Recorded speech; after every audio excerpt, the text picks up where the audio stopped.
हम आज इस महोत्सव को मना रहे हैं हमारी मंडे क्लास में, क्योंकि मंडे क्लास एक हमारे लिए परिवार की तरह है। जैसे मेरे लिए एक मंडे क्लास एक परिवार है, आपने भी कोई ऐसा नाम दिया होगा इस मंडे क्लास का कि पंजाबी बाग क्लास, तो मेरे लिए मंडे क्लास है मंडे क्लास परिवार। और इस महोत्सव को मना रहे हैं ताकि हम सब लोग मिलकर भगवान के दिव्य गुणों का स्मरण कर सकें और उनकी कृपा का अनुभव कर सकें। तो हम प्रोग्राम का आरंभ करते हैं, लेकिन कोई भी पवित्र कार्य, प्रवचन, कीर्तन या उत्सव शुरू करने से पहले भगवान, गुरु और वैष्णवों का स्मरण और वंदन करना। So I want to request Alka Mata ji, महक माता जी एंड निधि माता जी to offer Mangalacharan prayers.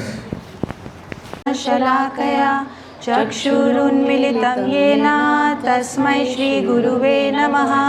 श्रीचैतन्यमनोभीष्टं स्थापितं येन भूतले स्वयं रूप कदा मह्यं ददाति स्वपदान्तिकं।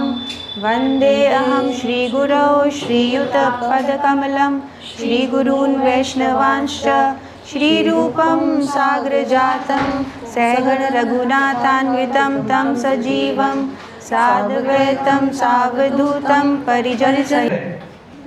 हमें भगवान को पुकारना है आज। मैं इसलिए वेट कर रहा हूँ ताकि जोश एकत्रित कर सके। भगवान नरसिंह देव की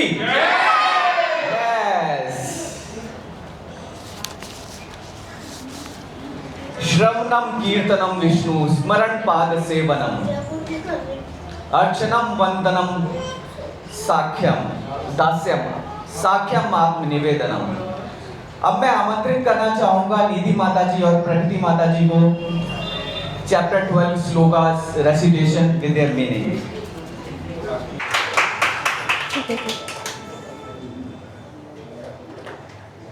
ओम श्री परमात्मने नमः। अथ द्वादशोऽध्यायः।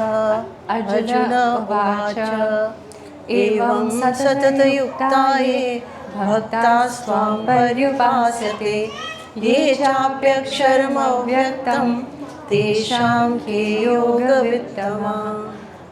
Arjuna inquired, which are considered to be more perfect, those who are always properly engaged in your devotional service, or those who worship the impersonal Brahman, the unmanifested?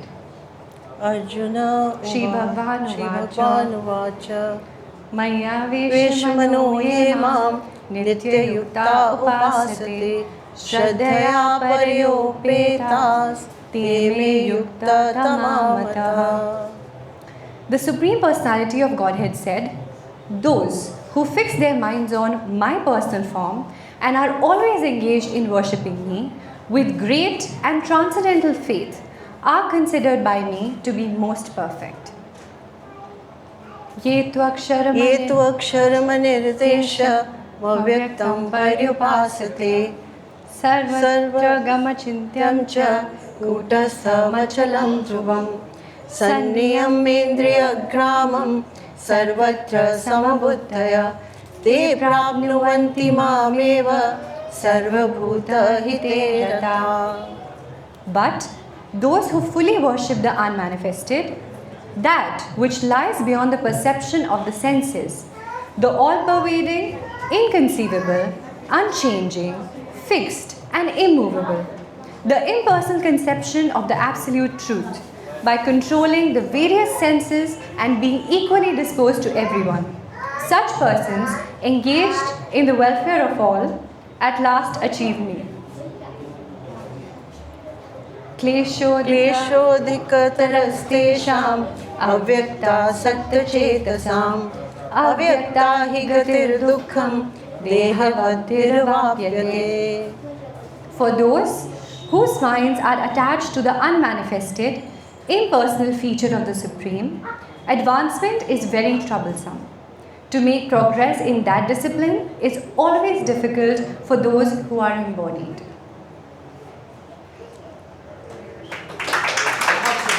ने भागवत का एक वर्ष बताया था, वो मुझे बहुत ही मेरे दिमाग में बैठ गया। मूर्खो वदति विष्णाय धीरो वदति विष्णवे उभयोस्तु समम पुण्यम भावग्रही जनार्दन। तो उस क्वेश्चन का आंसर मुझे उस वर्ष में मिल गया था कि हमारे भाव होने चाहिए भगवान के लिए। इस डजंट मैटर कि आपका उच्चारण सही हो रहा है या नहीं। तो माता जी ने जो प्रयास किया उसके लिए बहुत बहुत धन्यवाद। और मुझे लगता है कि जिनको डर लगता है कि भाई मेरे से गलत हो जाएगा, नहीं, भगवान सिर्फ भाव देखते हैं, बिकॉज लॉर्ड इज भाव ग्रही जनार्दन। तो हमें उसका आंसर यही मिल जाता है। और कई कई ऐसे सवाल होते हैं जो हमारे दिमाग में तो होते हैं, लेकिन वो तभी उसका उत्तर मिल पाता है जब हम मंडे क्लास में आते हैं, क्योंकि सारे के सारे उत्तर हमें नहीं मिल पाते हैं। और मुझे लगता है कि उस लेवल तक आने के लिए हमें जैसे स्टार्टिंग में ABCD सीखनी पड़ती है, तो हमें आके पहले ABCD सीखनी पड़ेगी, तब हम उन प्रश्नों के उत्तरों को जान पाएंगे जब हम रेगुलर आएंगे यहाँ पे। आई होप कि सभी रेगुलर आए और आपके जितने भी सवाल हैं उनका उत्तर आपको अपने आप मिल जाए मंडे क्लास में आके। अब मैं आमंत्रित करूंगा, भक्ति जब हृदय से निकलती है तब कविता का रूप ले लेती है। और कहते हैं जहां न पहुंचे रवि वहां पहुंचे कवि। तो मैं आमंत्रित करता हूं श्रद्धेय एंड आदरणीय श्री राजेश तलवार प्रभु जी को कि वे अपनी सुंदर कविता प्रस्तुत करें। हरे कृष्णा टू ऑल। मैं आज आपके सामने नरसिंह भगवान और भक्त प्रहलाद के ऊपर एक छोटी सी जो मैंने रचना लिखी है वो प्रस्तुत करूँगा। नरसिंह भगवान को क्यों अवतार लेना पड़ा? जय और विजय विष्णु भगवान के दो द्वारपाल थे, जिन्हें अश्विनी कुमारों ने जब श्राप दे दिया तो वो विष्णु भगवान के पास आए और हाथ जोड़कर प्रार्थना करने लगे, प्रभु हमारे को ये श्राप से मुक्त करिए। तो भगवान ने कहा कि यदि तुम मुझसे दुश्मनी लेकर मुक्त होना चाहते हो तो तुम्हें 3 जन्मों में मैं मुक्त कर दूंगा, और यदि मित्रता से तो 7 जन्मों में। तो जय विजय ने 3 जन्मों में भगवान से द्वेष लेकर और मुक्त होने का प्रयास किया। पहले जन्म में वो हिरण्याक्ष और हिरण्यकश्यपु 2 भाई थे। विष्णु भगवान ने जब हिरण्याक्ष का वध कर दिया तो हिरण्यकश्यपु बहुत क्रोध में आ गए। वो विष्णु भगवान से युद्ध करने के लिए तैयार हो गए। तो उनके गुरु शुक्राचार्य ने उनको कहा कि तुम विष्णु भगवान से इस प्रकार युद्ध नहीं कर सकते, तुम्हें उसके लिए शक्तियाँ चाहिए, और शक्तियों के लिए तुम्हें भगवान ब्रह्मा जी की उपासना करनी चाहिए। तो हिरण्यकश्यपु भगवान ब्रह्मा जी की उपासना करते हैं, बड़ी कठिन उपासना करते हैं, और विष्णु भगवान जी को मारने के लिए वो ऐसी शक्तियाँ प्राप्त करना चाहते हैं। तो मैं उसी से आगे मैं चलता हूँ।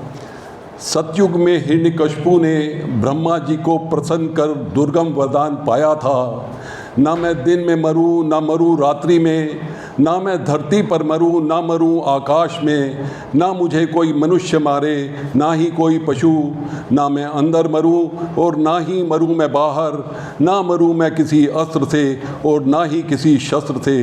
पाकर ऐसा वरदान विष्णु भगवान से उसने वैर ठहराया था। आतंक ही आतंक था उसके राज्य में, हरि नाम सिमरन करना मना था उसके साम्राज्य में। जो कोई जपता नाम हरि का मार दिया जाता तत्काल हर हाल में, उसी के घर जन्म लिया था भक्त प्रहलाद ने। हरि का वो बच्चा था, मन का बड़ा ही सच्चा था, डर ना लगता उसको पिता के किसी प्रकोप से, हरि का नाम जपता था वो हर हाल में। जानकर प्रहलाद हरि नाम सिमरन करता है, हिरण्यकश्यपु उसको मारने का हर प्रयास करता है। विफल हो जाने पर उसने लोह स्तंभ तपाया था और प्रहलाद को उस स्तंभ पकड़ने को धमकाया था। छोटा सा था वो बच्चा, पर विश्वास प्रभु में था सच्चा, झट जाकर स्तंभ को गले लगाया था। धमाके से स्तंभ फाड़कर प्रभु ने अनोखा रूप दिखलाया था। मारने को पापी हिरण्यकश्यपु को नरसिंह रूप भगवान ने अपनाया था। झट जा पकड़ा दुष्ट हिरण्यकश्यपु को, डालकर अपनी जांघों पर नरसिंह भगवान ने हिरण्यकश्यपु को चताया था, देख ना यह दिन है ना रात, ये संध्या का समय है। ना तू धरती पर है और ना ही आकाश में, तू मेरी जंघा में है। ना तू अंदर है ना तू बाहर है, तू ड्योढ़ी में है। ना मैं मनुष्य हूँ और ना ही पशु, मैं हूँ नरसिंह। ना मेरे पास अस्त्र है और ना ही शस्त्र, मेरे पास हैं ये नाखून। यह कहकर भगवान ने उसका सीना चीर दिया। भक्त प्रहलाद की रक्षा कर उन्होंने उसको धीर दिया। हिरण्यकशिपु का वध कर भगवान अति क्रोध में थे। उनके इस रूप को देखकर सभी हैरान थे। देवी देवता भी डर के मारे परेशान थे, क्योंकि भगवान का ऐसा रूप न कभी देखा था। कैसे होगा शांत प्रभु का यह विकराल रूप? ब्रह्मा आदि सभी देवता सोच सोच कर बेहाल थे। ना कर पाए शांत जब नरसिंह भगवान को, भक्त प्रहलाद का सहारा सभी ने पाया था। निडर प्रहलाद ने हाथ जोड़ नरसिंह भगवान को मनाया था। अपने सच्चे प्रेम से उसने भगवान को पाया था। उठाकर गोद में प्रहलाद को भगवान ने उसे उच्च लोक में बिठाया था। करता है जो सच्चे मन से भगवान से प्यार, किसी भी रूप में आकर भक्त का करते हैं वो उद्धार। आओ सब मिलकर नरसिंह भगवान के गुण गाते हैं, अपने सच्चे दिल से उन्हें रिझाते हैं। करे प्रभु हमारी रक्षा और अपने चरणों का दे ध्यान। नहीं और कुछ चाहिए, बस यही हमें दे वरदान। बोलो नरसिंह भगवान जी की जय। बहुत सुंदर।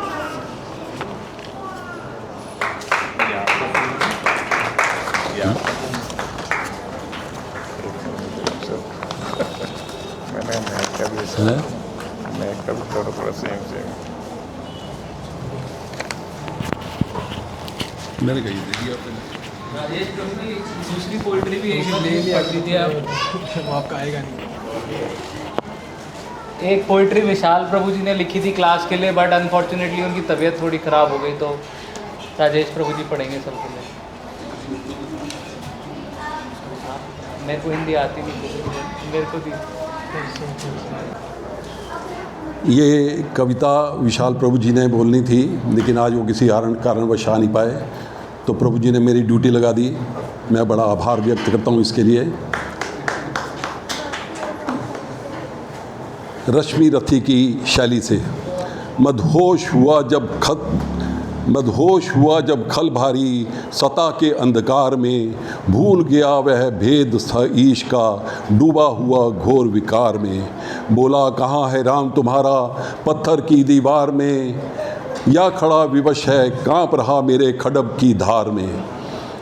तब बाल भक्त निष्काम खड़ा, आँखों में नीर भरा, लेकिन हृदय पटल पर अंकित था बस एक नाम नारायण दिन। बोला ओ अभिमानी दानव तू सत्य देखना पाएगा, कण कण में है व्याप्त वही तू ढूंढ कहाँ तक पाएगा। है यहाँ इस जड़ खंबे में असुर ने अट्टहास किया, अपनी ही मृत्यु के द्वारे पर उसने स्वयं प्रकाश किया। खींच ली म्यान से तलवार जो काल सर्पणी फुफकारी, खंबे पर उसने प्रहार किया हो व्रज मुष्टि बल की भारी। तभी फटाक स्तंभ ब्रह्मांड हिला, भयभीत हुए दसों दिशा के छोर, उमड़ा रश्मि रथी का सा तेज, हुआ महागर्जन का शोर। ना वह पूर्ण मानव था ना पशु पूर्ण, अद्भुत वह काया जागी, अधर्म के काल रात्रि में धर्म की ज्वाला जागी।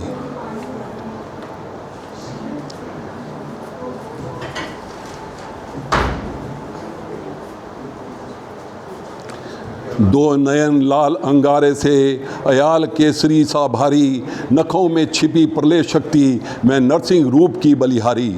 पकड़ लिया असुर को ऐसे जो गरुड़ सर्प को धरता है, न्याय जब महाकाल करता तब कौन काल से डरता है। ना अस्त्र चला ना शस्त्र चला, ना दिन था और ना रात वहाँ, दैत्य की सारी माया का अब बचा ना कोई घात वहाँ। देहरी पर धरकर जंघा पर नक्शों से वक्ष विदीर्ण किया, अहंकार के उस रावण का पल भर में तर्पण कर दिया। जब नाश मनुष्य पर छाता है पहले विवेक मर जाता है, पर जहाँ समर्पण होता है वहाँ स्वयं ब्रह्म आ जाता है। धन्य प्रहलाद तुम्हारी भक्ति ने पत्थर से प्रभु को पुकारा, मिटा दिया उस कंस वंश को जिसने सत्य को ललकारा। विजय हुई फिर धर्म की, जग में महाज्योति मुस्काई, रश्मि रथी की ओजधार फिर नरसिंह रूप में आई। हरे कृष्ण।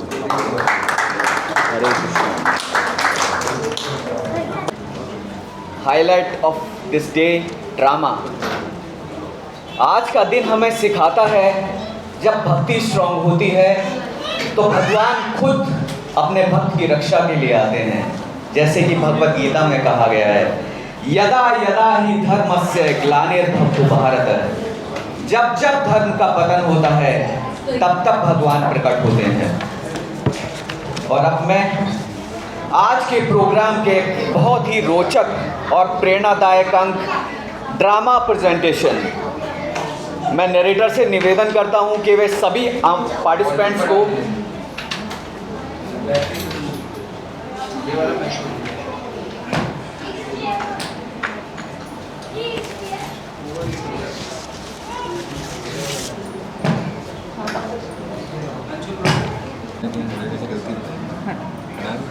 बस इतने। हिरण्यकशिपु एक बहुत ताकतवर असुर राजा था। अपने भाई हिरण्याक्ष के मारे जाने के बाद हिरण्यकशिपु भगवान विष्णु से बदला लेना चाहता था। वह अमर होना चाहता था। हिरण्यकशिपु चाहता था कि कोई उसे जीत ना पाए, बुढ़ापा और बीमारी भी उसे छू ना पाए। वह पूरे ब्रह्मांड का इकलौता राजा बनना चाहता था। इसी इच्छा के साथ वह मंदराचल पर्वत की घाटी में गया और कठोर तपस्या व ध्यान करने लगा।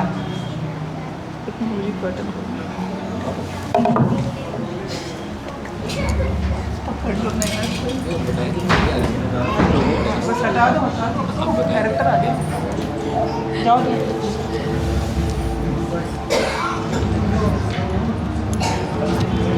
भगवान ब्रह्मा हिरण्यकशिपु की इस कठोर तपस्या से प्रसन्न और विचलित भी हो गए।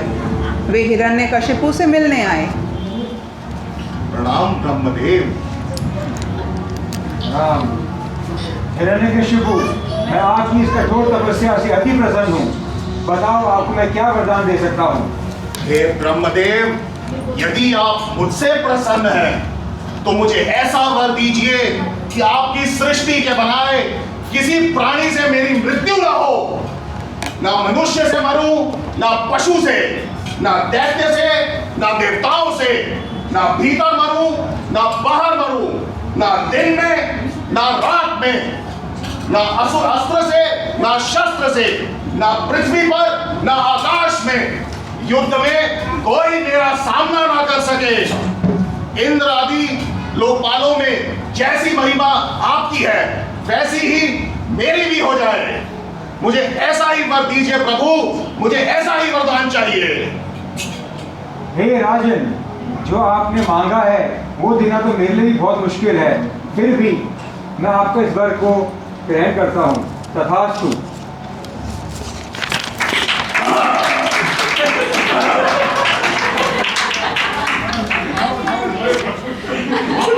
जब हिरण्यकशिपु कठोर तपस्या करने के लिए मंदराचल पर्वत पर गया था तब उसकी पत्नी कयादु गर्भवती थी।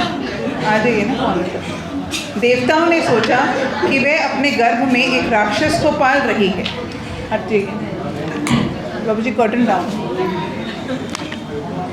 इसलिए इंद्रदेव गर्भवती कयादु को लेने के लिए आ गए। चलो देवी, हमारे साथ नारायण नारायण नारायण नारायण नारायण। हे इंद्र, तुम ये क्या कर रहे हो?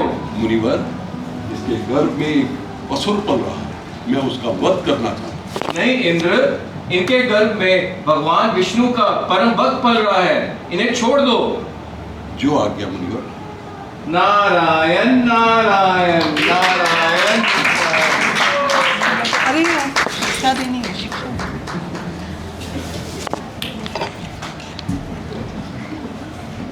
नारद मुनि ने अपने आश्रम में हिरण्यकशिपु की गर्भवती पत्नी कयादु और उनकी अजन्मी संतान प्रहलाद महाराज को आध्यात्मिक ज्ञान दिया, जिन्होंने पूरे ध्यान और भक्ति के साथ नारद मुनि की शिक्षाओं को सुना।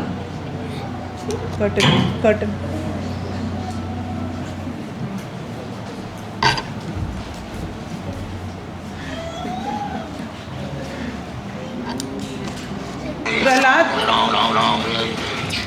प्रहलाद महाराज को शुक्राचार्य के पुत्रों षंड और अमर्क की देखरेख में रखा गया था।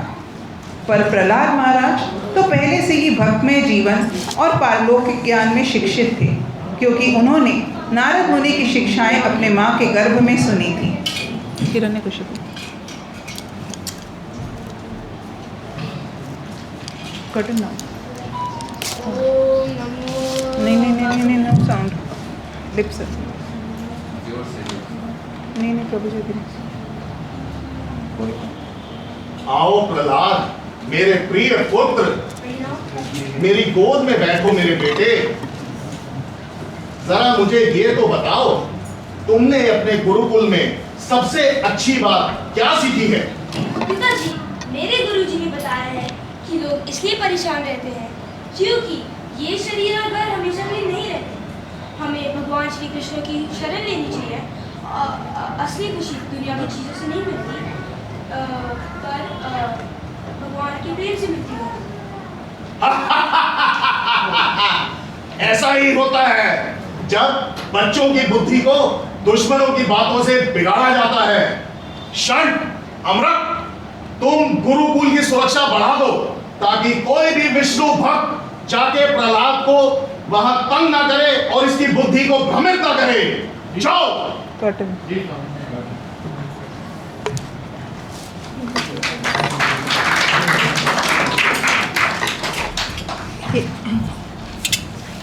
हिरण्यकशिपु के आदेश पर षंड और अमर्क प्रहलाद महाराज को गुरुकुल ले गए और उनसे पूछताछ की।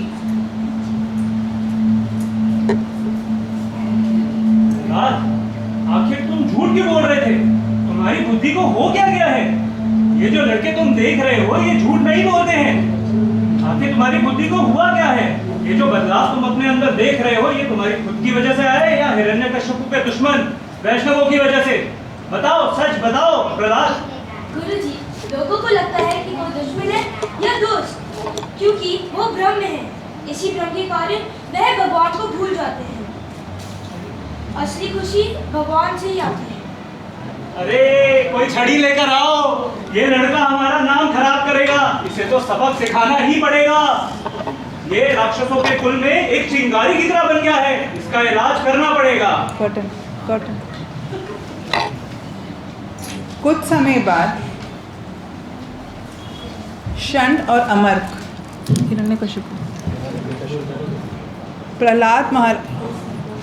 प्रहलाद महाराज को राजनीति की शिक्षा देकर उन्हें राक्षस राज के सामने पेश करते हैं।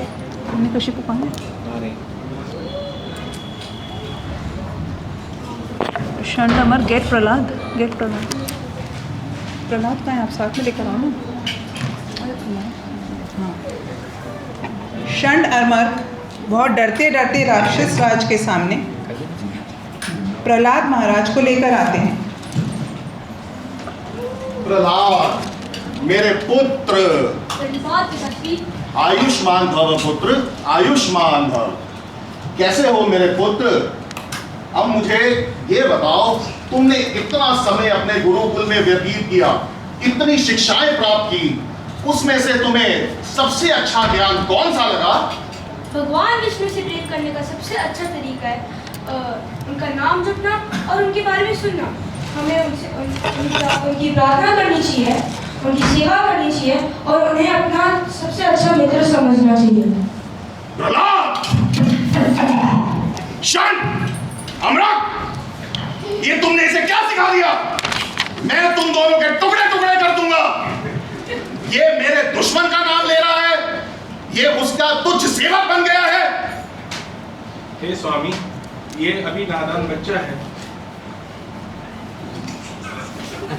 ये नादान बच्चा है, इसको हमने कुछ नहीं सिखाया, ये सब कुछ नहीं सिखाया। ये गुण, इसकी जो गुण भक्ति भाव था, ये इसने अपने आप ही विकसित किया है। कैसे माफ करती कुल के कलंक।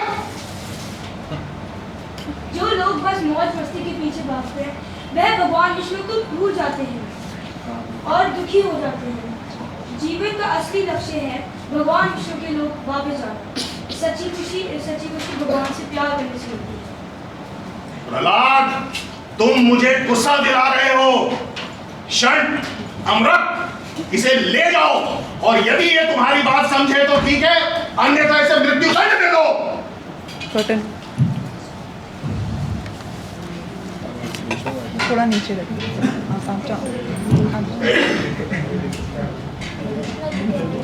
प्रहलाद महाराज पर हिरण्यकशिपु के राक्षसों ने द्वारा अनेक अत्याचार और हमले किए जाते हैं।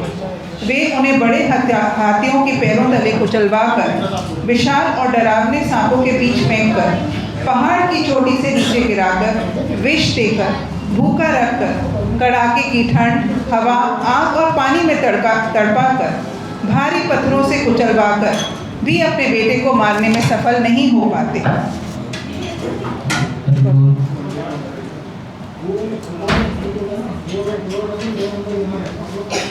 गुरुकुल में प्रहलाद महाराज को पैसे, ताकत और सुख के बारे में सिखाया जाता है, परंतु जब गुरुजी वहाँ नहीं होते तो प्रहलाद अपने दोस्तों के साथ बैठते हैं और उन्हें विष्णु ज्ञान देते हैं। सभी बच्चे उन्हें प्यार और खुशी से सुनते हैं। प्रहलाद ने उन्हें सिखाया कि छोटी उम्र से ही भगवान विष्णु के बारे में सोचना चाहिए।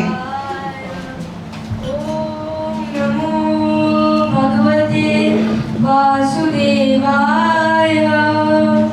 ओम नमो भगवते वासुदेवाय। ओम नमो भगवते वासुदेवाय। जल्द ही सभी बच्चे भगवान विष्णु से प्यार करने लगे। षड और अमृत ने यह देखा तो वे घबरा गए और डर गए। अरे हम तो गए काम से, हमें राजा को बताना होगा ये सब। ये लड़का तो साक्षात मुसीबत है, मुसीबत। ये खुद भी मरवाएगा और हमें भी मरवाएगा। चलो राजा के पास चलते हैं और ये उपदेश का आसार ढंग से बताते हैं।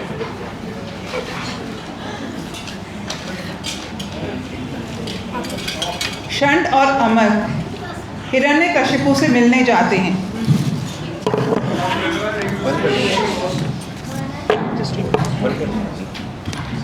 Can I move that?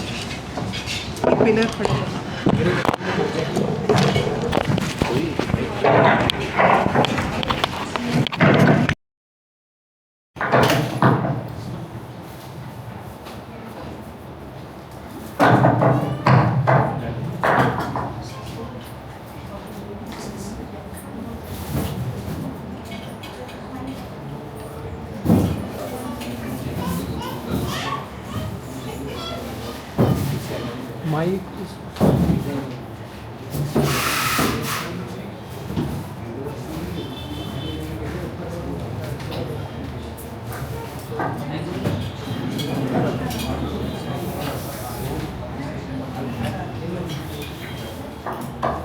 षड और अमृत हिरण्यकशिपु से प्रहलाद महाराज की निंदा करते हैं।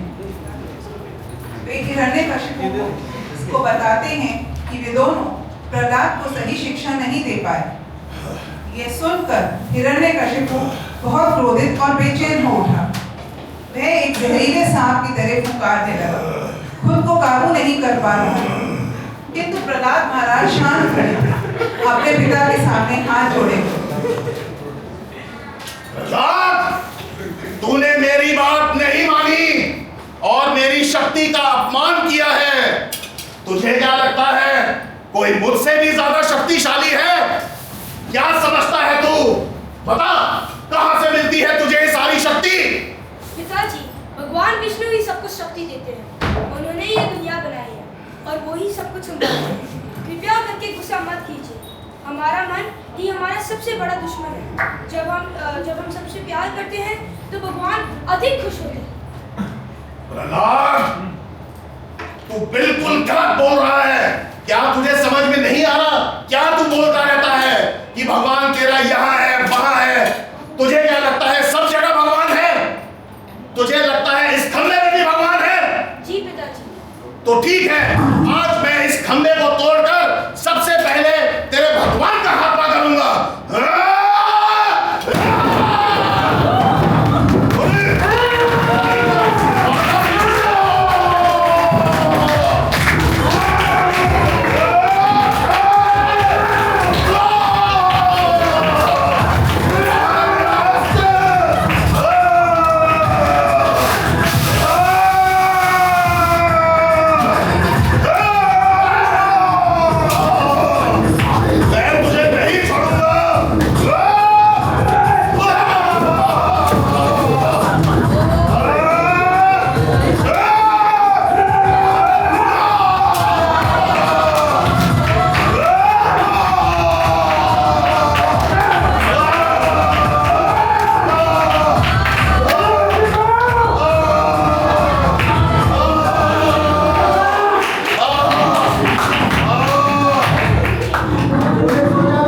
तू बाहर है।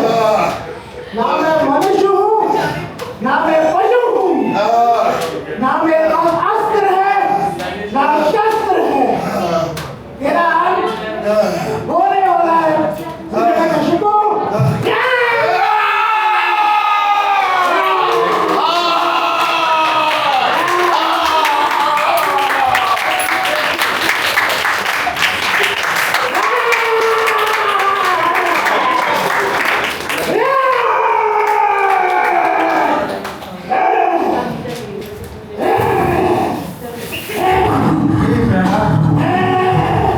प्रभु को सिर्फ आप ही शांत कर सकते हैं। कृपया प्रभु को शांत करें। हे भगवान विष्णु, मैं आपको प्रणाम करता हूँ। मेरे प्रिय प्रभु, मैं तुमसे अत्यंत प्रसन्न हूँ। तुम मुझसे कोई भी वरदान मांग सकते हो। हे नाथ, आप बहुत दयालु हैं। मुझे आपसे कोई वरदान नहीं मांगना। तुमने सत्य कहा है, परंतु मैं चाहता हूँ कि तुम अपने कुल के राज में मनु के कार्यकाल के अंत तक राज करो और उसके पश्चात तुम मेरे वैकुंठ लौट आओ। हे नाथ, आप बहुत दयालु हैं। मैं आपसे एक वरदान मांगता हूँ। कृपया करके मेरे पिताजी को क्षमा कर दीजिए।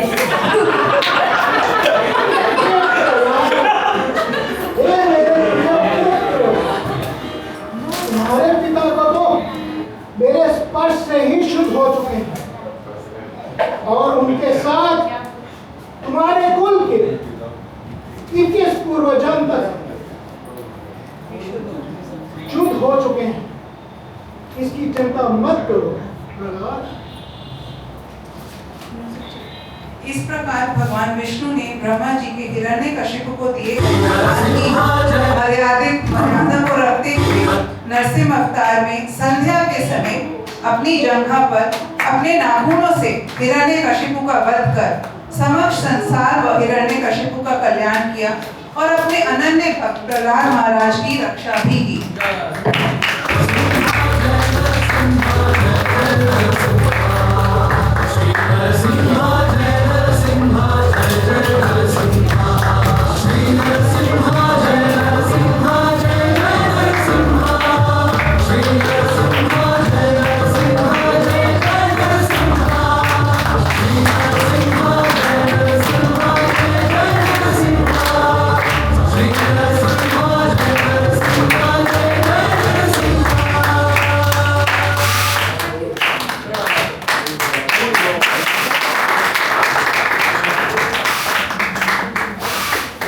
और इसमें से तो कुछ ऐसे कलाकार थे जो पहले भी अभिनय कर चुके हैं और अपने अभिनय का लोहा मनवा चुके हैं और उन्होंने आज भी वैसा ही परफॉर्म किया। तो अब हम प्रोग्राम को आगे बढ़ाते हैं। जब हम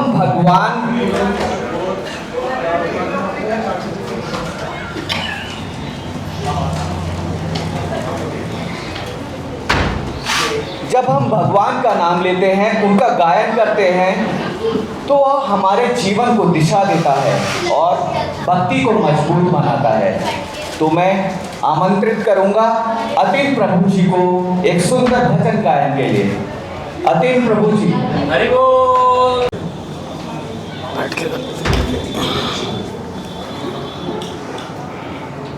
हरे कृष्णा एवरीवन। एक्चुअली मैंने कोई प्रैक्टिस नहीं करी, मैं ऐसे ही गा रहा हूँ।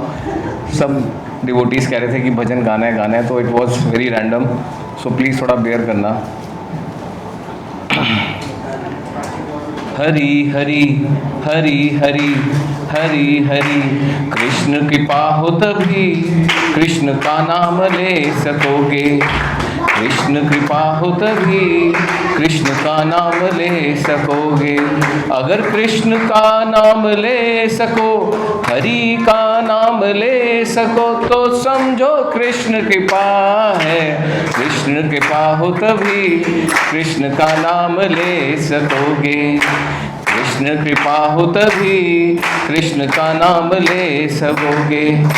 जग के भोगी क्या जाने असली कृपा, दुनिया की जगमग ही है उनका सारा ध्यान टिका।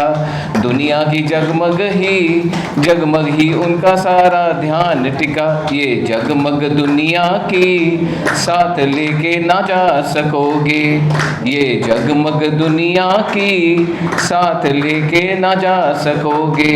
जो संग यहाँ से जाएगा, जो संग यहाँ से जाएगा, जो आगे काम आएगा, वह तो बस कृष्ण कृपा है। कृष्ण कृपा हो तभी कृष्ण का नाम ले सकोगे। कृष्ण कृपा हो तभी कृष्ण का नाम ले सकोगे। हरि हरि हरि हरि। दिल टूटा सपने टूटे, सपनों के पीछे भागे क्यों। दिल टूटा टूटे सपने, सपनों के पीछे भागे क्यों। प्यार का है जिसे तू वह भरम, सॉरी मैंने ना प्रैक्टिस नहीं करी। It was just like this. Krishna कृपा हो तभी कृष्ण का नाम ले सकोगे। कृष्ण कृपा हो तभी कृष्ण का नाम ले सकोगे। हरे कृष्णा कृष्णा कृष्णा हरे हरे, हरे राम राम राम हरे हरे।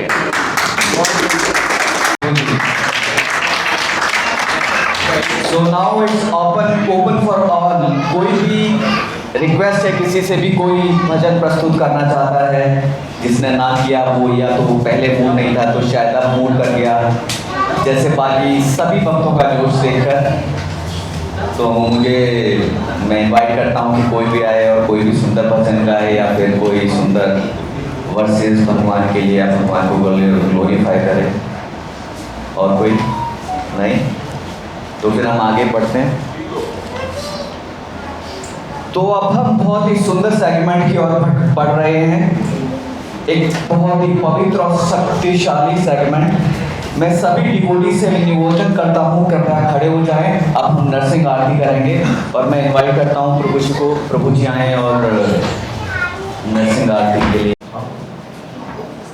तो मैं सभी भक्तों का हृदय से धन्यवाद करना चाहता हूँ, खासकर अलका माता जी का, मुकुंद अर्चन प्रभु का, और जो भी ऑर्गेनाइजिंग टीम थी, कुणाल प्रभु, अंशुल प्रभु, और जो भी पार्टिसिपेटिंग डिवोटीज हैं।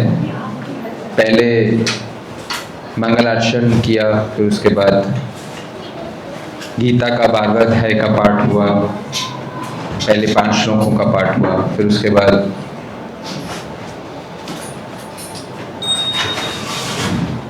ड्रामा हुआ और आखिरी में नरसिंह आरती होगा। और सब भक्तों ने भोग भी बनाए। कितने भक्त लोग भोग प्रिपेयर करके आए हैं? कितने लोग भोग बना के आए हैं? अच्छा ओके, तो 56 भोग लगाए। तो सब भक्तों का हृदय से बहुत बहुत धन्यवाद। आप सबने नरसिंह भगवान की प्रसन्नता के लिए आप लोगों ने प्रस्तुति रखी, तो आप सबका हृदय से बहुत बहुत आभार। तो श्रीमद् भागवतम में 12 स्कंद हैं, 12 वॉल्यूम्स हैं, और हर एक स्कंद में बहुत सारी लीलाओं का वर्णन है। जैसे पहले स्कंद में सूत गोस्वामी और शौनक आदि ऋषि हैं, पांडवों का वर्णन है, परीक्षित महाराज का वर्णन है, भगवान का जब वो हस्तिनापुर आते हैं, जब वो द्वारका जाते हैं, बहुत सारे प्रसंग। दूसरे स्कंद में सुखदेव गोस्वामी राजा परीक्षित का वार्तालाप शुरू होता है, नारद जी और ब्रह्मा जी का संवाद है, ब्रह्मा जी और भगवान का संवाद है। तीसरे स्कंद में विदुर जी और उद्धव जी का संवाद है, फिर विदुर जी और मैत्र मुनि का संवाद है, उसके बाद कपिल मुनि और उनकी माता देवहूति का संवाद है। चौथे स्कंद में ध्रुव महाराज का प्रसंग है, पृथु महाराज का प्रसंग है, और पृथु महाराज के वंशज राजा प्रचीन परिषद, उनका प्रसंग है। तो हर एक स्कंद में बहुत सारे प्रसंग हैं, पहले स्कंद से 12वें स्कंद तक। लेकिन एक स्कंद ऐसा है, 7वां स्कंद, जिसमें मुख्य रूप से सिर्फ एक लीला है, और वो 7वां स्कंद है जिसमें पूरे स्कंद में नरसिंह देव और प्रहलाद महाराज के ऊपर लीला है। मैं बताने की कोशिश कर रहा था ये लीला कितनी महत्वपूर्ण है। श्री चैतन्य महाप्रभु स्वयं कृष्ण हैं। जब चैतन्य महाप्रभु इस धराधाम पे थे तो सिर्फ वो गोपियों का रस का आस्वादन नहीं करते थे। जब वो जगन्नाथपुरी में थे, आप लोगों में से कितने लोग जगन्नाथपुरी गए? ओके, तो जगन्नाथपुरी से कुछ एक दूर एक जगह है जिसका नाम है टोटा गोपीनाथ। कितने लोग गए टोटा गोपीनाथ? गए टोटा। तो टोटा गोपीनाथ वो जगह है जहाँ पर गदाधर पंडित, जो कि पंच तत्वों में गदाधर पंडित आते राधा रानी, वो भगवान गोपीनाथ जी की सेवा करते थे। तो वहाँ चैतन्य महाप्रभु गदाधर पंडित से सैकड़ों बार ध्रुव महाराज और प्रहलाद महाराज की लीलाओं का श्रवण करते थे, स्वयं कृष्ण। और एक कि पूरा एक स्कंद नरसिंह भगवान और प्रहलाद महाराज के ऊपर है। प्रहलाद महाराज की लीला इतनी मधुर है, स्वयं भगवान श्री कृष्ण उसका श्रवण करते थे। बहुत सारे पुराणों में लीला है, विष्णु पुराण में है, भागवत पुराण में इत्यादि। बाकी पुराणों में जब वर्णन आता है इस लीला का तो नरसिंह देव का गुणगान होता है।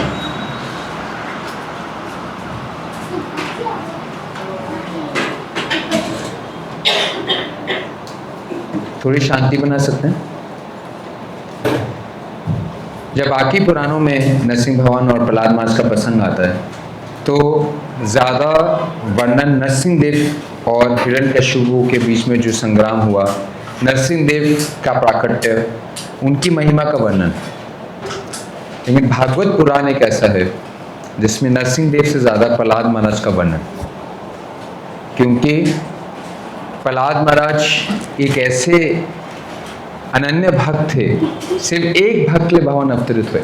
भगवान गीता में कहते हैं कि मैं अपने सभी भक्तों की रक्षा करने के लिए, असुरों का संहार करने के लिए, पूरे धर्म की स्थापना करने के लिए हर युग में आता हूँ। लेकिन इस लीला में से भगवान एक भक्त के लिए आए, समाज के लिए, पूरे सृष्टि के लिए नहीं आए, सिर्फ एक भक्त को की रक्षा करने के लिए। तो प्रहलाद महाराज की बहुत महिमा है। एक महिमा मैं आप लोगों के बीच में दिखाना चाहता था, एक कॉन्ट्रास्ट दिखाना चाहता था कि भौतिकवादी व्यक्ति और आध्यात्मिकवादी व्यक्ति में क्या अंतर होता है, और हम अपने आप को माप सकते हैं कि मेरे अंदर भौतिकवादी तत्व ज़्यादा है या आध्यात्मिक तत्व ज़्यादा। तो हम इस लीला से सुनते हैं। तो ये 7वें स्कंद का 4था अध्याय का 5वां श्लोक है, अगर आप खोलेंगे इस कार्ड पर, 7 कैंटो 4 चैप्टर वर्स नंबर 5। उससे पहले मेरी प्रार्थना है, जैसे हम लोग प्रस्तुति करते हैं तो साउंड का बहुत महत्वपूर्ण रोल है। मानते हैं आप? अगर आप ड्रामा देख रहे हैं, आवाज़ ही नहीं आ रही, बैकग्राउंड म्यूजिक नहीं आ रहा, या कैरेक्टर्स की आवाज़ नहीं आ रही, या कोई अनाउंसमेंट कर रहा है तो माइक बार बार आवाज़ कर रहा है, या साउंड का वॉल्यूम सेट नहीं है तो आपको ऐसा लगता है कि जो उस प्रस्तुति का जो आस्वादन है उसमें बाधा पड़ती है। मैं मानते हैं इस बात को? कितने लोग मानते हैं? हम सब मानते हैं। तो मेरा एक रिक्वेस्ट है कि हम देखते हैं कि जहाँ पर भी हम जाते हैं हमें उस जगह की साउंड के ऊपर डिपेंड करना पड़ता है। जैसे इस हॉल का ये ओवरहीट हो गया तो ट्रिप हो गया, कहीं बाहर जाते हैं तो चेक करना पड़ता है ये साउंड स्पीकर्स चल रहे नहीं चल रहे। तो अगर आपको अच्छा लगे, अगर आप साथ दें, हम सब एज अ क्लास मिलके जो बेस्ट क्वालिटी साउंड है, ताकि हमें किसी साउंड सिस्टम पे डिपेंड नहीं करना, वो अपने आप में एक सिंगल यूनिट है तो एक कोरियन कंपनी है मिप्रो के नाम से। तो मैं रिक्वेस्ट कर सकता हूँ कि आप साइड बात ना करें, आते हैं प्रभु। तो मेरा रिक्वेस्ट, हम सब क्लास मिलके हम सब एक अच्छा ब्रांडेड साउंड सिस्टम ले लें जिसको हमेशा अपने साथ कैरी करें, चाहे हम यात्रा में जा रहे हैं चाहे क्लास में हो, जिसमें आपकी सारी कनेक्टिविटी हो जाए, जिसमें माइक्रोफोन्स अटैच हो जाए, ताकि उसमें जो है क्लियर क्रिस्टल साउंड हो, ताकि प्रोग्राम एरर फ्री चल सके। जी, इस जन्माष्टमी और राधाष्टमी पे पूरी क्लास ने ऑलरेडी माइक्रो वाला वही जो मॉडल आपको दिखाया था, प्लान किया था आपके बर्थडे पे लेने का, बट आपने हमसे पहले अनाउंस कर दिया तो मेरा रिक्वेस्ट है कि मेरे बर्थडे की जगह भगवान के जन्मदिन पी लीजिए आप। मतलब वो साथ ही है प्रभु जी, आपका 26 और वो मेरा बर्थडे जो है 32 अगस्त को आता है, तो आप उसको छोड़ दीजिए, आप जन्माष्टमी से पहले हम लीजिए, ताकि हर क्लास में ये समस्या जो है वो सॉल्व हो सके। आप सब साथ देंगे, थोड़ा तैयार कीजिए। Thank you. तो वो साउंड सिस्टम किसी का नहीं होगा, आप सबका होगा, मतलब भगवान के लिए होगा और आप सबके लिए होगा, ताकि हम एज अ क्लास उसको जहाँ पे भी जाए यूज़ कर सके, हैसल फ्री। मैं ये रिक्वेस्ट करना चाहता हूँ। साउंड और ऑडियो और विजुअल से मैं बहुत परेशान हूँ क्योंकि जो है वो प्रॉपर फंक्शन नहीं करता। तो मैं चाहता हूँ जो वर्ल्ड्स बेस्ट कंपनी भगवान की सेवा के लिए, the best should be used, not second best, world's best should be used for Krishna service. हमारे लिए नहीं, best for Krishna and not for myself. तो मैं ये कहना चाह रहा था कि मैं ये श्लोक पढ़ाना चाहता हूँ आपको। आप में से कोई पढ़ सकते हैं श्लोक को? आप इंग्लिश में पढ़ लीजिए, फिर मैं अनुवाद कर दूँगा। आप में से कोई पढ़ सकते हैं प्लीज? आप में से any one of you please?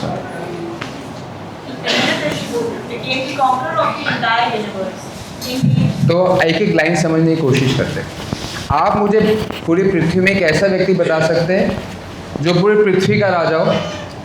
आज के समय पर कोई ऐसा व्यक्ति बोल सकते हैं जो पूरे प्लैनेट को रूल करता हो? ऐसा कोई लीडर आप जानते हैं, पॉलिटिकल लीडर या रूलर जो पूरे प्लैनेट पे रूल करता हो? नहीं। हमारे दुनिया में पूरा प्लैनेट 200 देशों में बटा हुआ है, उसके छोटे छोटे नेता हैं। लेकिन हिरन, हम सोचे, और कुछ देश ऐसे हैं जो कि लगभग वर्ल्ड को कंट्रोल करते हैं कुछ हद तक। लेकिन हिरण्यकशिपु की क्या कैपेसिटी थी कि किसको कंट्रोल करते थे वो? Entire universe. यूनिवर्स को, प्लैनेट को नहीं। आज हम कहते हैं दुनिया के सबसे ज़्यादा शक्तिशाली XYZ है।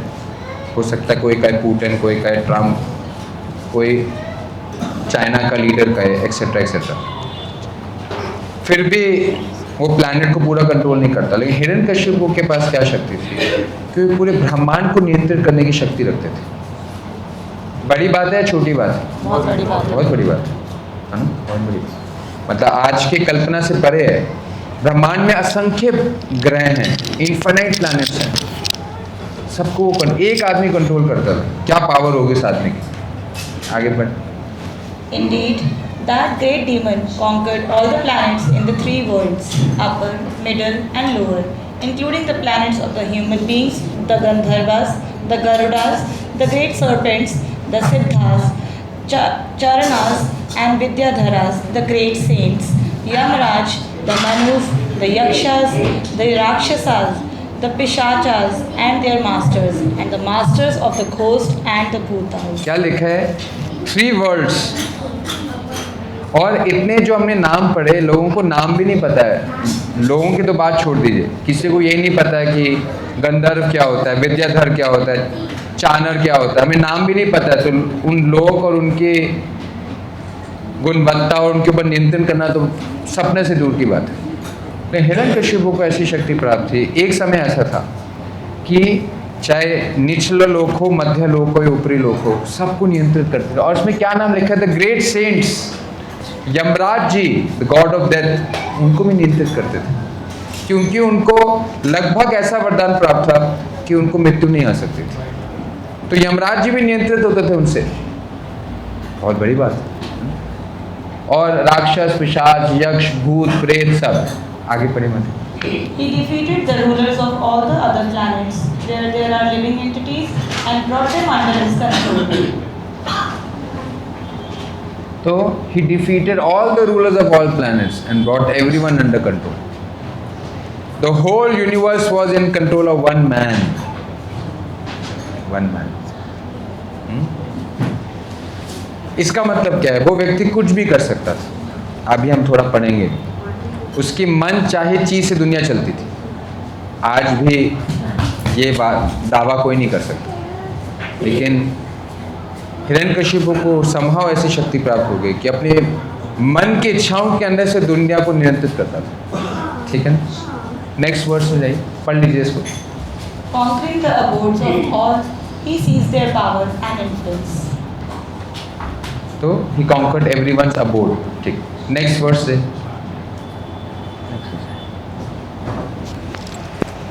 पढ़िए मत। Hiranyakashipu, who possessed all opulence, began residing in heaven with its famous Nandana garden, which is enjoyed by the demigods. In fact, he resided in the most opulent palace of Indra, the king of heaven. The palace had been directly constructed by the demigod architect Vishwakarma and was as beautifully made as if the goddess of fortune of the entire universe resided there. तो आज के आधुनिक विज्ञान को तो ये भी नहीं पता कि कोई हेवनली प्लैनेट है, कोई डेमिगॉड्स हैं, तो उनको नियंत्रित करना तो बड़ी बात, उनको जानकारी भी नहीं। लेकिन ऐसे करते हैं उनकी शक्ति का वर्णन आता है।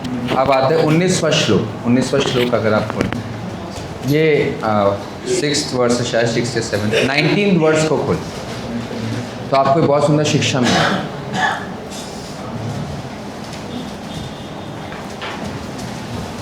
ऐसे उनका जो क्षमता थी उसका वर्णन है। अब इस श्लोक को पढ़िए आपने से कोई पढ़। In spite of achieving the power to control in all directions and in spite of enjoying all type of dear sense gratification as much as possible, Hiranyakashipu was dissatisfied because instead of controlling his senses, he remained their servant. तो भागवतम क्या कहते हैं, जैसे हम लोगों को लगता है कौन अपनी इच्छा पूरी कर सकता है, जिसके पास उतने पैसे हो जो अपनी मन की सारी इच्छाओं को पूरा कर सके। यही है ना, किसी को इस बात का दुख है कि मेरे पास इतने पैसे नहीं है कि जो है मैं अपने घर में उसको सेंट्रली एयर कंडीशन कर दूँ। किसी की ऐसी इच्छा है, किसी की ऐसी इच्छा है कि मेरे पास पेंट हाउस नहीं है, किसी की ऐसी इच्छा है कि शायद मेरे पास लग्जरी गाड़ी नहीं है। बहुत से लोग के अगर आप दुख का कारण देखेंगे तो उनको लगता है कि क्योंकि मेरे मन की ये इच्छा पूरी नहीं हुई इसलिए मैं सुखी नहीं। लेकिन भागवतम में ऐसे व्यक्ति का वर्णन करिए जिसकी मन की सारी इच्छाएं पूर्ति होती थी, क्योंकि वो सब कुछ नियंत्रित करता था। अगर आप मन छान कर देखें, हम दुखी क्यों होते हैं? शायद हम मन में देखते हैं कि ये मैं चाहता हूँ लेकिन मैं उसको भोग नहीं पाता हूँ, ये मुझे मिला नहीं। ये ज़्यादा अच्छी नौकरी, ज़्यादा अच्छा पे पैकेज, ज़्यादा अच्छा स्पाउस, ज़्यादा अच्छा घर, ज़्यादा अच्छी गाड़ी इत्यादि इत्यादि। लेकिन जिसके पास वो सारी शक्ति थी कि अपनी कोई भी इच्छा पूरी कर सकता था, लेकिन सब कुछ पूरा करने के बाद भी क्या परिणाम है? Not dissatisfied. तो इसका मतलब क्या, और क्या कारण डिससैटिस्फाइड का? क्योंकि इंद्रियों का भोगना कैसे है, जैसे आग में घी डालना है। आग क्या मांगती है? आग जब जलती है तो वो क्या चीज़ चाहती है उसके अंदर डालना? ईंधन। और जितना ईंधन आप आग के अंदर डालें तो आग ये घोषणा करती है कि अब मैं तृप्त होगी और ईंधन डालने की जरूरत नहीं है। ऐसा होता है? नहीं। जितना ईंधन डालें उतना आग का वेग बढ़ जाता है। तो कह रहे हैं कि इंद्रियों की जितनी इच्छा पूर्ति करता है, हमें लगता है इंद्रियों की इच्छा को पूर्ति करने से हम संतुष्ट होते हैं, लेकिन अग्नि के समान भागवत कहती है हम जितना पूर्ति करते हैं उसकी इच्छा और बढ़ जाती है, लेकिन हम संतुष्ट नहीं रह पाते। थोड़ी देर के लिए संतुष्टि होती है, जैसे समझ लीजिए मुझे नया जूता चाहिए, आप किसी दुकान में गए, आपने बेस्ट ब्रांड का शू लिया, लेकिन जैसे आप घर लेके आते हैं 2-4 बार पहनते हैं तो वैसा ही बन जाता है जैसे बाकी जूते थे। फिर आप दूसरा जूते का ब्रांड ढूंढते हैं। कोई तो मुझे बता रहा था, मुझे एक यंग लड़का मिला जिसका क्रेज़ क्या है, शूज़।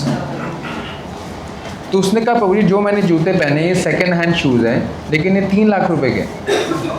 तो मैंने कहा सेकेंड हैंड शूज़ आपने 3 लाख रुपए के लिए? कहते प्रभु जी सबसे सस्ते हैं। मैंने कहा सेकेंड हैंड शूज़ का डिमांड है? कहता प्रभु जी बहुत डिमांड है। तो मैंने मतलब ये ट्रेंड मैंने कभी नहीं देखा कि जूतों का, वियर्ड शूज़ का, जो घिसे हुए जूते हैं उसका डिमांड है। आई डोंट नो आप लोगों ने लेसेस का, शूज़ का, वो भी वोर्न आउट शूज़ का। मुझे तो कभी नहीं पता कि इनकी भी मार्केट है। बहुत बड़ी मार्केट है, बहुत बड़ी मार्केट है कि वो एक जना पहनता है, फिर उसको ड्राई क्लीन करके दूसरा व्यक्ति पहनता है, फिर उसको ड्राई क्लीन करके तीसरा व्यक्ति पहनता है, ड्राई क्लीन करके चौथा व्यक्ति पहनता है, और उसका दाम लाखों रुपए में है। मैं तो हैरान था कि ये भी ट्रेंड है। लोगों की इच्छाएं क्या रह गई है? चप्पल, जूते। लोगों का स्तर कहाँ चले गया? हीरे मोती की डिमांड फिर भी समझ में आती है। लोगों की क्या इच्छा है?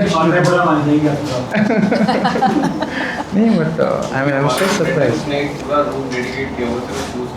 शूज़ के मतलब, और मतलब उसमें सारे कलेक्शन हैं, सारे कलेक्शन हैं, और लोग शोकेस करते हैं कि ये इस ब्रांड का है, लुई विटॉन का है, ये इसका है,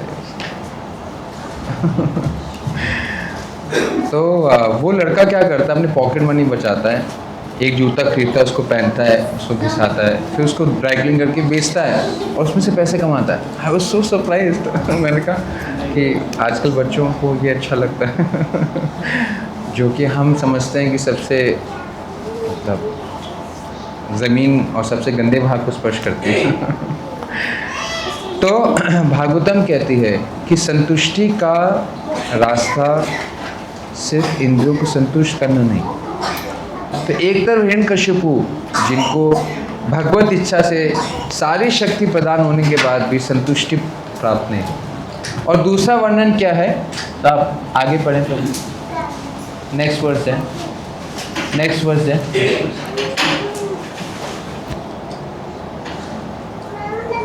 नेक्स्ट वर्स, तो शायद 30th वर्स है, 30th।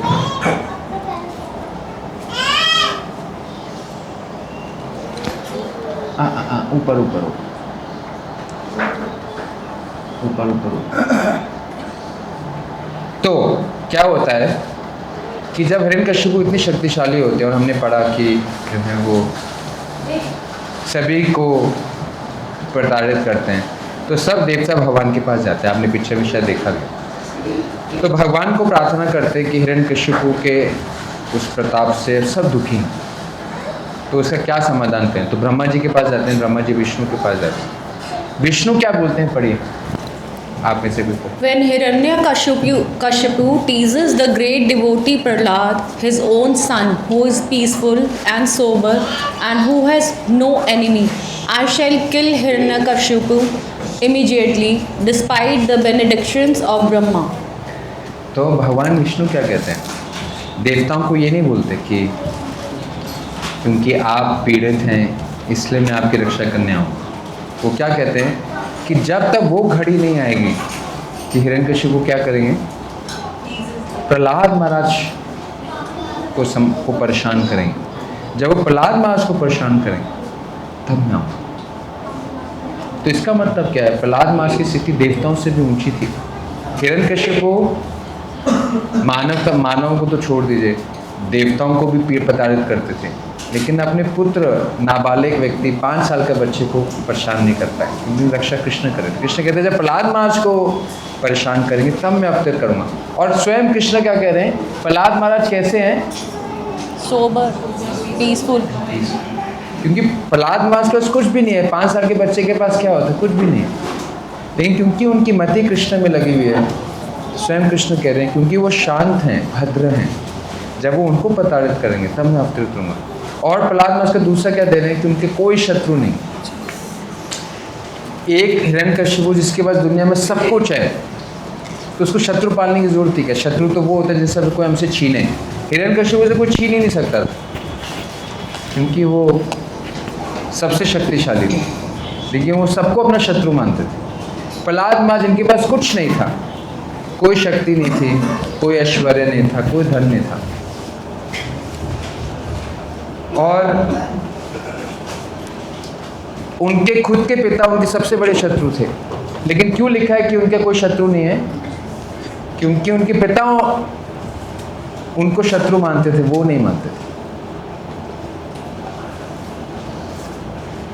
तो एक भक्त का लक्षण क्या होता है कि वो अपने शत्रुओं को भी शत्रु नहीं मानता, इसलिए उसको बोलते हैं अजात शत्रु।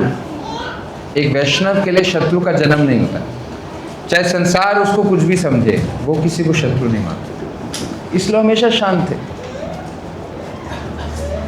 तो वो प्रहलाद महाराज जिनके कारण भगवान ने एक ऐसा रूप लिया जो अब तक सृष्टि में नहीं था, 84 लाख योनियों के अंतर्गत नहीं था। जैसे भगवान ने मत्स्य रूप लिया, कूर्मा रूप लिया, ये रूप भगवान ने खुद बनाए, लेकिन नरसिंह रूप भगवान की सृष्टि में नहीं था, भगवान ने प्रहलाद महाराज के लिए। उन प्रहलाद महाराज की 5 शिक्षा के ऊपर मैं थोड़ी सी आप लोगों के बीच में रोशनी डालना चाहूँगा। तो 7 कैंटो 6 चैप्टर वर्स नंबर 1 खोलते हैं। तो वो प्रहलाद महाराज हमें क्या सिखाना चाहते हैं, हमें क्या संदेश देना चाहते हैं, वो मैं आप लोगों के बीच में रखना चाहता हूँ। तो 7 canto verse number 6, 7 canto chapter number 6 verse number 1।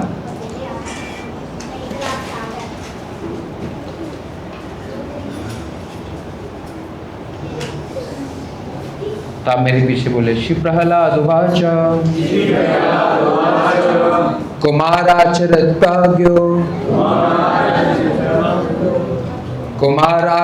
प्राज्ञो धर्मन् भागवतम् इह दुर्लभम मनुष्य जन्म तदपि ध्रुवम अर्थदम। तो प्रहलाद महाराज क्या सिखाना चाहते हैं हमसे, कैसे उनको भक्ति प्राप्त हुई जिनसे वो भगवान के इतने प्रियतम भक्त बने। तो वो क्या कहते हैं, पहली शिक्षा प्रहलाद महाराज के देते हैं, कहते हैं कुमार आश्रित प्राज्ञो। प्राज्ञो का मतलब होता है जो बुद्धिमान, जिसके अंदर विवेक है, जो अपने जीवन में अपना कल्याण चाहता, तो उसको क्या करना चाहिए। कुमार आश्रित, कुमार का मतलब होता है 5 साल का बच्चा। तो वो क्या कहते हैं, क्या कहते हैं प्रहलाद महाराज, 5 साल के छोटा बच्चा जो है वो समाज को समझ नहीं पाता। नॉर्मली अगर आप देखते हैं, शायद एक बच्चा पहले साल का होता है तो चलना शुरू करता है, और लगभग जब 3 साल का होता है तो बोलना शुरू करता है नॉर्मली, और 5 साल में उसको संसार की चीज़ें समझ में आती। तो प्रहलाद महाराज क्या कहते हैं कि जैसे ही हम उस स्तर पे आए कि हम सूझबूझ प्राप्त कर लें, तो हमें पहला धर्म क्या करना चाहिए, what is the first thing we should do. जैसे ही हम संसार की सूझबूझ समझें तो हमें क्या करना चाहिए, धर्मन भागवतम इह, भागवत धर्म को अपनाना चाहिए। अब समाज का दृष्टिकोण बिल्कुल उल्टा है। अगर एक छोटा सा बच्चा भक्ति में लग जाए तो दुनिया क्या बोलती है, अगर एक जवान लड़का भक्त बन जाए तो सबके मन में क्या प्रश्न आता है, सब ठीक है, सब ठीक है, सब ठीक है ना। क्यों कहते हैं ये उम्र थोड़ा ना भक्ति करने की, भक्ति की उम्र तो बुढ़ापे की है, सुना ना आपने। लेकिन शास्त्र क्या कह रहे हैं, शास्त्र कह रहे हैं कि बुढ़ापे की भी नहीं है, जवानी की भी नहीं है, बचपन की है। जैसे ही बच्चा 5 साल का होता है, भागवतम क्या कहती है, उसको तुरंत भागवत धर्म में लग जाना चाहिए। क्यों, क्योंकि दुर्लभ मनुष्य जन्मा, क्योंकि मनुष्य जन्म जो बहुत मुश्किल से मिला है, हमें तो ये भी नहीं पता कि मुश्किल से मिला है, लेकिन शास्त्र बताते हैं कि खरबों सालों के बाद, सभी शरीरों से गुजरने के बाद, करोड़ों बार जीवन और मरने के बाद एक व्यक्ति को कितने सालों के लिए, 60, 70, 100 सालों के लिए मनुष्य जन्म मिलता है। किसके लिए, सिर्फ एक उद्देश्य के लिए। मनुष्य जन्म का कोई दूसरा उद्देश्य नहीं है। जैसे ही माँ बच्चे को जन्म देती है, बच्चा बड़ा होता है, माता पिता उसको ही सिखाने लगते हैं कि आपको पढ़ लिख के बड़ा होना है, पढ़ाई करनी है, अच्छे नंबर लेके आने हैं, अच्छे कॉलेज में जाना है, एक विवाह करना है, व्यवसाय करना है, सारा का सारा गोल ये बन जाता है।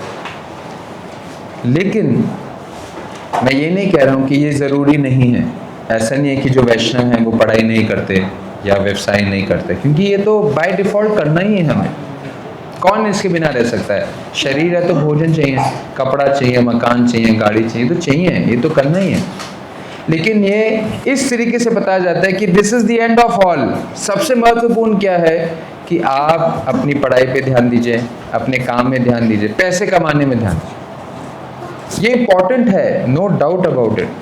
लेकिन ये जीवन का गोल जैसे सिखाया जाता है वैसा नहीं है।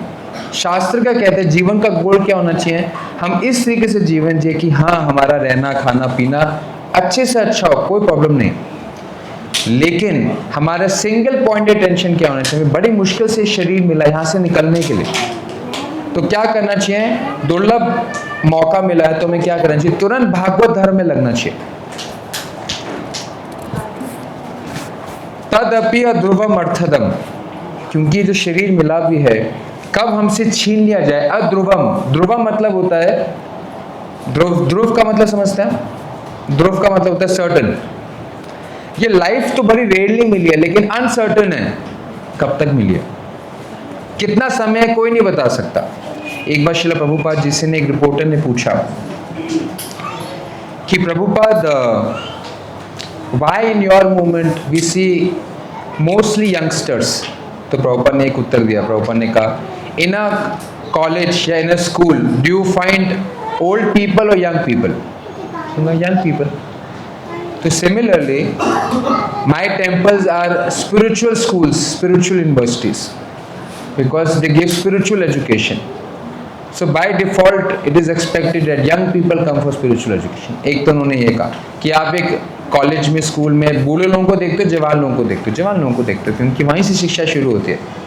दूसरा प्रॉब्लम रिपोर्टर से पूछा कि what is the definition of old, तो उसने कहा कि old means may be disease, या ओल्ड मीन्स जो है वीक।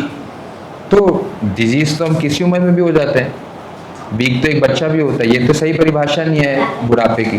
प्रभुपाद ने डेफिनेशन दी, प्रभुपाद ने कहा old age means age just before death. फिर प्रभुपाद ने प्रश्न पूछा can you guarantee me that I will die after you, can you guarantee me this that you will not die before me, there is no guarantee. The reporter can die before Prabhupada may die later. तो प्रभुपाद ने कहा it's not certain that whether you are old और I am old, because old means just before death, so you don't know whether you will die first और I will die first. You may be older than me, मैं हो सकता है 80 में मरूं, लेकिन मेरे जो 10 साल है, और हो सकता है कि अगर आपकी 40 साल की उम्र आप 41 में मर जाओ। तो मेरे हिसाब से इस परिभाषा से तो आप बूढ़े हो, आप 1 साल में मरने वाले हो, मेरे पास तो 10 साल है, उस दृष्टिकोण में आप मुझसे ज़्यादा बूढ़े हो। तो मेरे पास कितना समय किसको क्या पता है। तो अध्रुवम अनसर्टन है, लेकिन अर्थदम बहुत मीनिंगफुल है, क्योंकि ये चीज़ आपको, ये शरीर आपको सर्वोच्च धन भगवान के चरण कमल तक ले जा सकता है। इसलिए जैसे ही आप 5 साल के हों, इस चीज़ को मत भूलिए, हमारा इस शरीर में सिर्फ एकमात्र लक्ष्य है, कोई सेकंड नहीं। इसका मतलब हम अपनी ड्यूटीज़ को कॉम्प्रोमाइज़ नहीं करते, हमें ड्यूटीज़ कॉम्प्रोमाइज़ नहीं करनी, इररिस्पॉन्सिबल नहीं बनना है, लेकिन रिस्पॉन्सिबली ड्यूटीज़ करते हुए इसको सबसे ज़्यादा एम्फेसाइज करना है कि ये कॉम्प्रोमाइज़ ना हो, that in this life I have to go back home, back to godhead. मुझे इसी जीवन भगवत धाम जाना है, I don't want to take birth again and take all the troubles again. ये प्रहलाद में बताने की कोशिश करें, अर्जेंट मैटर है that immediately start Bhagavat dharma from the age of 5। Why? In the next verse वो कहते हैं, next verse खोलिए, second verse,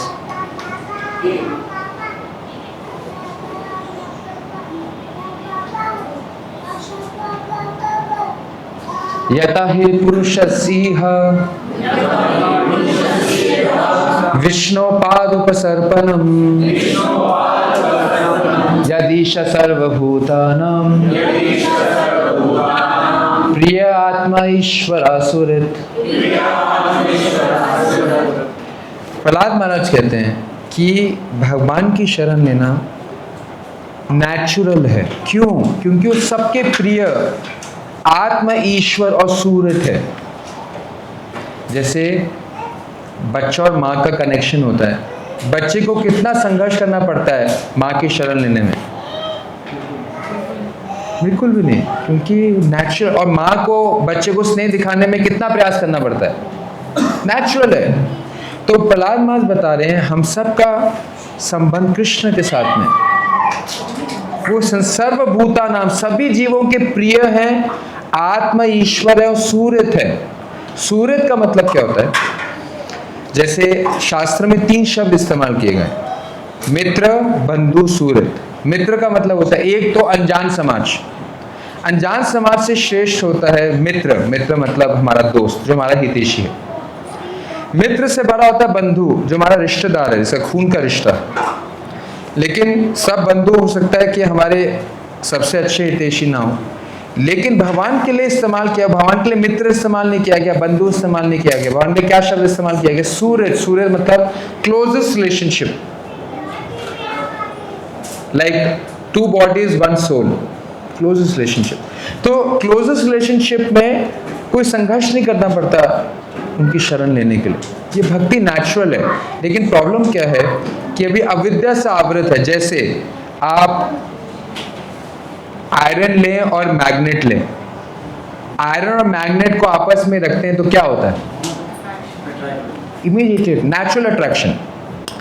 एक ऐसी कंडीशन है कि आप आयरन और मैग्नेट को साथ रखें लेकिन अट्रैक्ट नहीं होंगे। क्या कंडीशन हो सकती है? वो तो दो मैग्नेट्स में होता है। आयरन और मैग्नेट को आप पास पास रखें, बाय डिफॉल्ट है कि वो अट्रैक्ट करते हैं। ऐसे एक कंडीशन है, किसने कहा? रस्ट।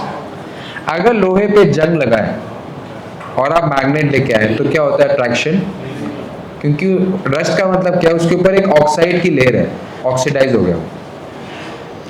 तो क्योंकि हमारे अंदर अविद्या का एक आवरण है, तो हमारा भगवान के साथ सबसे ज्यादा आकर्षण है, लेकिन हमें आकर्षण महसूस नहीं होता। हमें संसार से आकर्षण महसूस होता है, स्त्री से, पुरुष से, पति से, पत्नी से, क्योंकि हमारे अंदर वो अविद्या का आवरण है।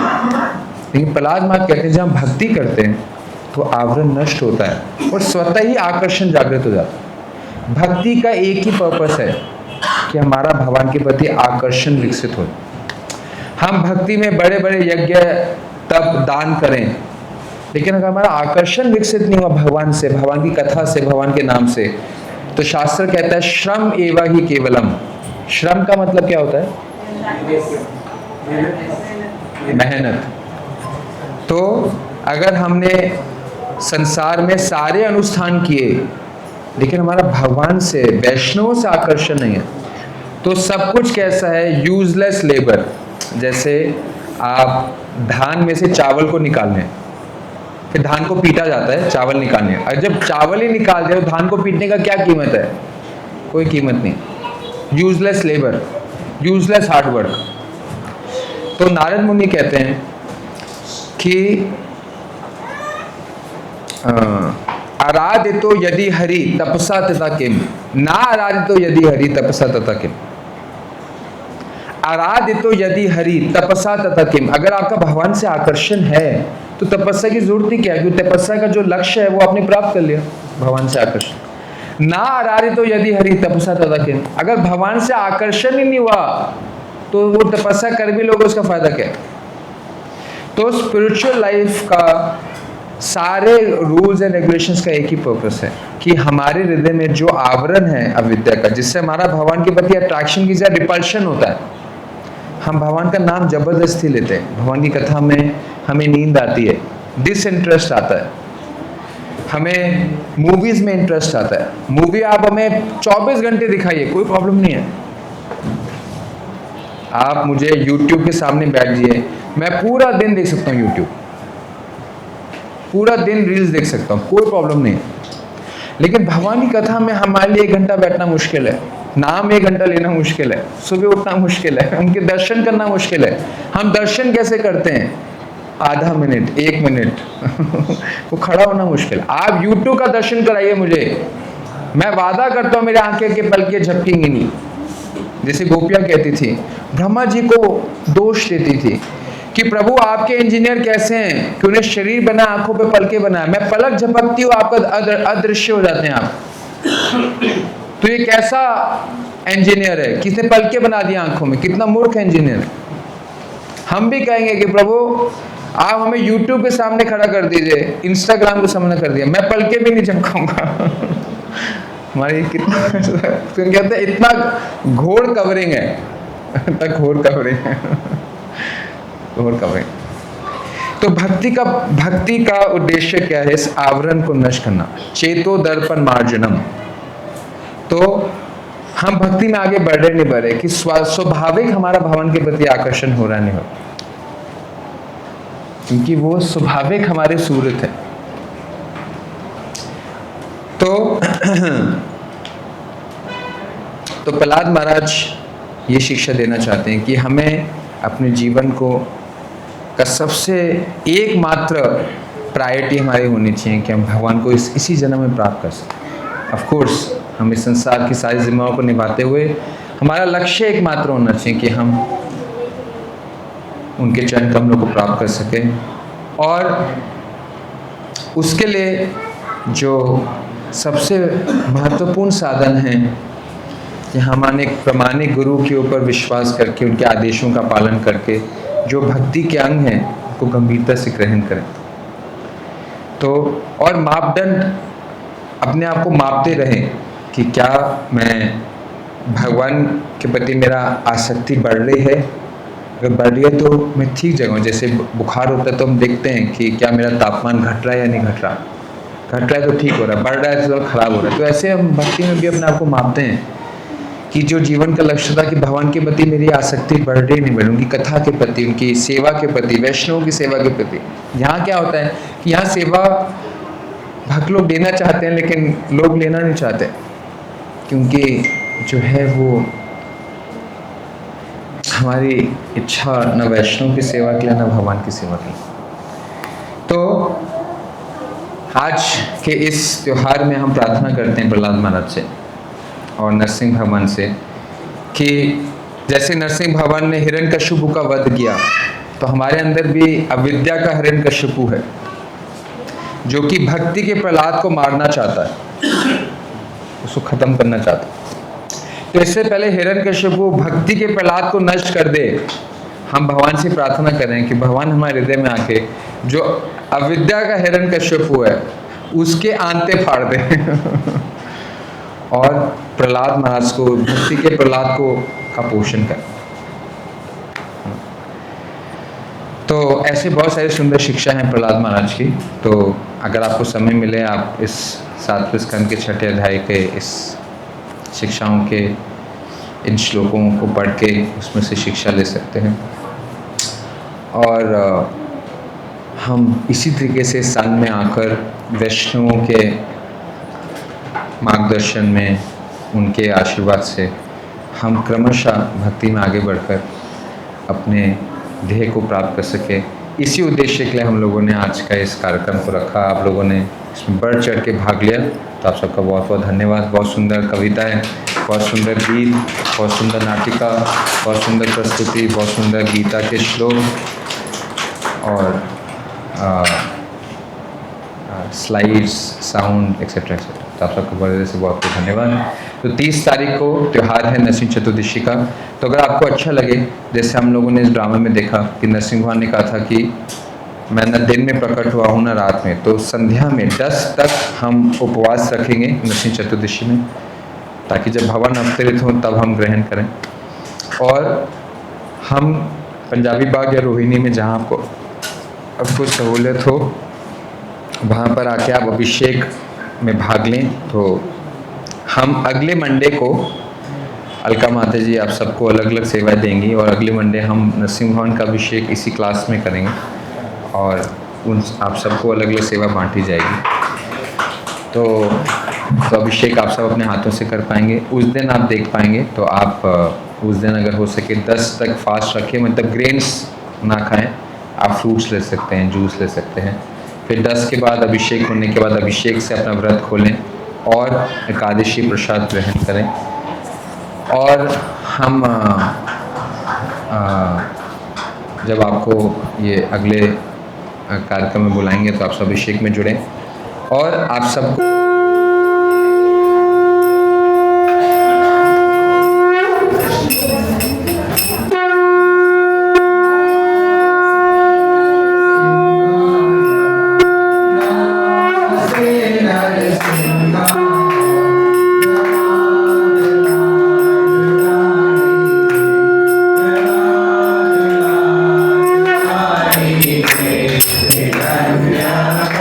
Shri Guru Vaishnava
जय जगदीश हरे